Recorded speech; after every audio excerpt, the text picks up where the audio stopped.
అందరికీ నమస్తే. Welcome to మంచివాడి యూట్యూబ్ ఛానల్. ఈ వీడియోలో కనిపిస్తున్న ప్యూర్ ఒంగోలు జాతి పాలపళ్ళ గిత్తలు ఆంధ్రప్రదేశ్ రాష్ట్రం నెల్లూరు జిల్లా దగదర్తి మండలం బొడగుడిపాడు గ్రామానికి చెందిన తాళ్ళూరి వెంకట యాదవ్ గారు అనే రైతు సోదరుడికి చెందినవి. ఈ రెండు గిత్తలు ఇంట్లో ఉన్న ఆవులకు పుట్టాయని చెప్పారు. వయసు 13 నెలలు, ఎత్తు 55 ఇంచెస్ ఉన్నాయని చెప్పారు. సుడులన్నీ కరెక్ట్ గానే ఉన్నాయని చెప్పారు.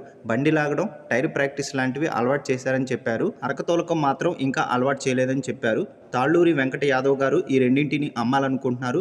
ధర 1,20,000 రూపాయలు చెప్తున్నారు. ధర తగ్గించే అవకాశాలు కూడా ఉన్నాయని చెప్పారు. మీలో ఎవరైనా వీటిని కొనుక్కోవాలనుకున్నవారు రైతు ఫోన్ నంబర్ ఈ వీడియో క్రింద ఇవ్వడం జరిగింది. కాంటాక్ట్ అవ్వండి. అలానే మీ దగ్గర ఉన్నటువంటి పొంగనూరు మరియు ఒంగోలు జాతి ఆవులు, ఎద్దులు, కోడిదూడలు, పందెపు ఎద్దులు, కపిల ఆవులు, పెయ్యదొడ్డలు అమ్మకాల కోసం మన ఛానల్ని సంప్రదించండి.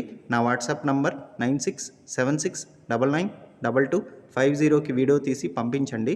గమనిక, మన ఛానల్ని 1,16,000 మంది ఫాలో అవుతున్నారు. కాబట్టి మన ఛానల్లో సేల్కి పెట్టేటువంటి పశువులు త్వరగా అమ్ముడుపోయే అవకాశాలు ఉన్నాయి. ఇప్పటి వరకు కొన్ని వందల సంఖ్యలో రైతులు తమ పశువులను ఎటువంటి దళారితనం లేకుండా, మధ్యవర్తిత్వం లేకుండా కేవలం 200 రూపాయలతోనే తమ ఇంటి దగ్గర నుండి సులువుగా తక్కువ సమయంలో అమ్ముకోగలిగారు. కాబట్టి రైతు సోదరులు ఈ అవకాశాన్ని ఉపయోగించుకోగలరు. మరిన్ని వీడియోల కోసం మన ఛానల్ని సబ్స్క్రైబ్ చేయండి. ఈ వీడియోని లైక్ చేయండి. ఇన్స్టాగ్రామ్ పేజ్ని ఫాలో అవ్వండి. ధన్యవాదాలు.